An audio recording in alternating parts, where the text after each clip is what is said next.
I am Bharti Sharma, Assistant Professor in Biyani Girls B.Ed College. Welcome to all of you on behalf of Guru KPU. मेरा आज का topic है स्व आकलन। जैसा कि मैं अपने प्रीवियस लेक्चर्स में ये बता चुकी हूँ कि आकलन क्या होता है, कितने प्रकार का होता है और कैसे ये किया जाता है। उसी के दो एक प्रकार हैं। पहला है हमारा स्व आकलन।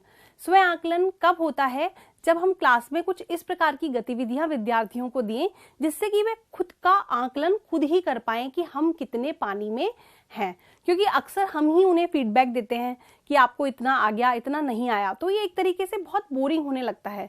तो कुछ ऐसी एक्टिविटीज भी हमें विद्यार्थियों को देनी चाहिए जिससे कि उन्हें ये पता चल सके कि उनका खुद का क्राइटेरिया क्या है और उन्हें और कितनी लर्निंग अभी करनी बाकी है।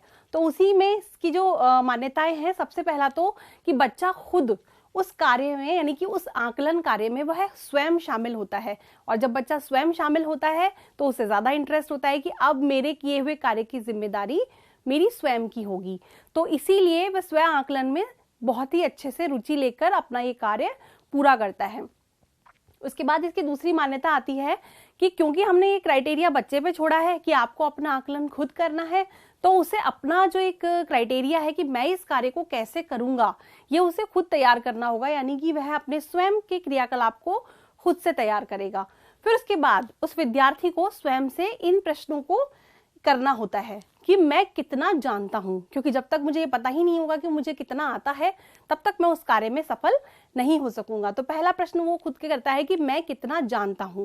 फिर दूसरा प्रश्न वो खुद से करता है कि मुझे ये कार्य कैसे करना है, how can I do that work जो मुझे ये दिया गया है। उसके बाद वो अपना आखिरी प्रश्न करता है, क्योंकि जब वो काम कर लेता है तो उसे ये समझ में आ जाता है कि उससे कहाँ कहाँ गलतियां हुई हैं, क्योंकि उसके कार्य का जिम्मेदार वह स्वयं है। तो उन गलतियों से उसे ये पता चल जाता है कि अब उसमें और कितने सुधार की गुंजाइश है, यानी कि मुझे और कितना सीखना है।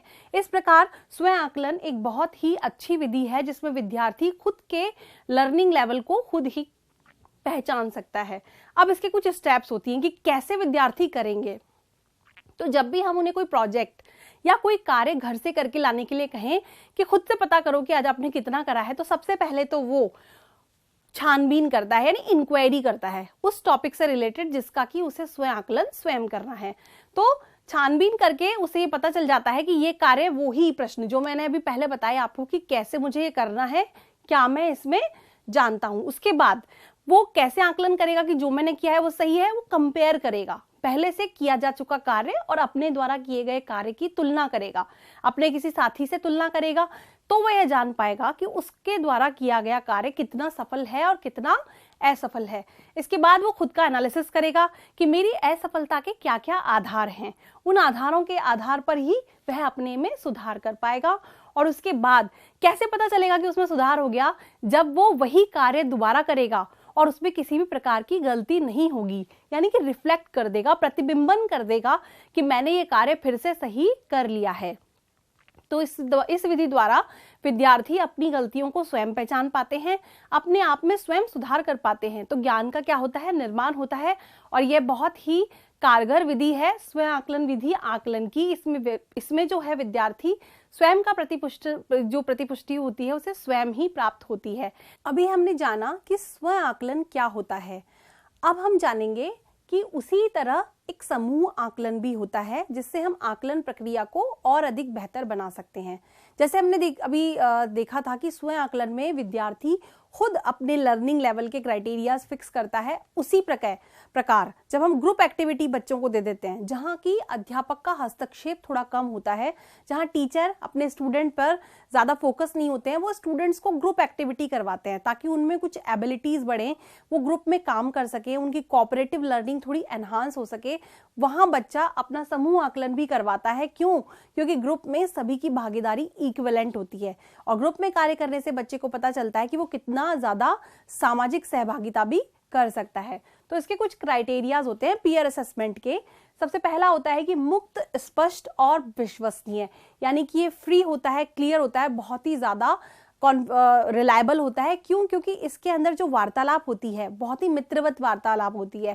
क्योंकि अगर हमने समूह में 4 विद्यार्थियों को या 5 विद्यार्थियों को कोई कार्य दिया है तो चारों और पांचों के बीच में एक open, clear and reliable conversation होना बहुत जरूरी है, यानी कि मुक्त, स्पष्ट और विश्वसनीय होना बहुत जरूरी है।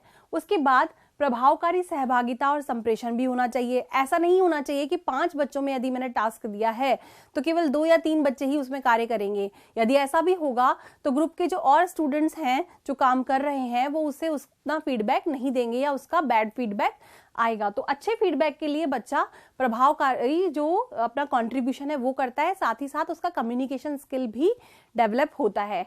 उसके बाद सारे कार्य 5 में बांट दिए जाते हैं, 5 या 4 स्टूडेंट्स या 5 स्टूडेंट्स या जो भी हमने टास्क का क्राइटेरिया रखा है स्टूडेंट्स का, उसमें हम हर स्किल के अकॉर्डिंग, जिस भी बच्चे में जो स्किल है उसके अकॉर्डिंग हम उसके अंदर वो सारे टास्क उनको डिवाइड कर देते हैं। डिवाइड करने के बाद में वो साथियों की सहायता करना, फिर आपस में मिलकर, जैसे किसी का अगर राइटिंग स्किल बहुत अच्छा है तो वो प्रोजेक्ट को लिखने का काम करेगा, किसी का अगर मेकिंग बहुत अच्छी है, उसका मैकेनिज्म बहुत अच्छा है तो वो उसमें क्रिएटिविटी करेगा, और किसी का अगर ओरल बहुत अच्छा है तो वो उसका प्रेजेंटेशन करेगा। इस तरीके से सबके टास्क अलग अलग उसमें डिवाइड होंगे। इसी का एक क्राइटेरिया है नेतृत्व करना, यानी कि स्टूडेंट में लीडरशिप की क्वालिटी डेवलप होती है। लीडरशिप यानी कि कितने स्टूडेंट ऐसे हैं जो उसको सुनते हैं। बहुत सारे बच्चों में जब हम ग्रुप में टास्क देते हैं तो लीडरशिप की क्वालिटी भी उसमें डेवलप होती है कि हम अपनी बात को रख सकें, अपनी बात को कहकर अपना काम करवा सकें। साथ ही स्वयं में वो सुधार करता है, क्योंकि यदि कोई उसमें ग्रुप में अगर कोई जो स्लो लर्नर है वो अगर काम नहीं कर पा रहा है तो उससे जो फीडबैक मिलेगा ग्रुप के स्टूडेंट से, उससे उसमें सुधार होगा कि मुझे अपनी लर्निंग को कितना आगे एनहांस करना है। उसी के बाद फिर आता है दूसरों के विचारों को सुनना और स्वीकार करना, क्योंकि ग्रुप में यदि ये चीज नहीं होगी कि हम सामने वाले को ना सुन पाए या हम उसे स्वीकार ना कर पाए तो हम ग्रुप टास्क कर ही नहीं सकते। तो कोऑपरेटिव लर्निंग को एनहांस करने के लिए हम दूसरों के विचारों को सुनते भी हैं और स्वीकार भी करते हैं। तो जैसे स्व आकलन विद्यार्थी का स्वयं की लर्निंग डिसाइड करता है, ऐसे ही समूह आकलन विद्यार्थी की ग्रुप लर्निंग डिसाइड करता है, जो कि बेहद जरूरी है। कक्षा कक्ष में दोनों प्रकार के आकलन का विशेष महत्व होता है, चाहे वो स्व आकलन हो या समूह आकलन। Thanks for watching this video. Please like, comment and share. Don't forget to subscribe our YouTube channel and visit our website gurukpo.com.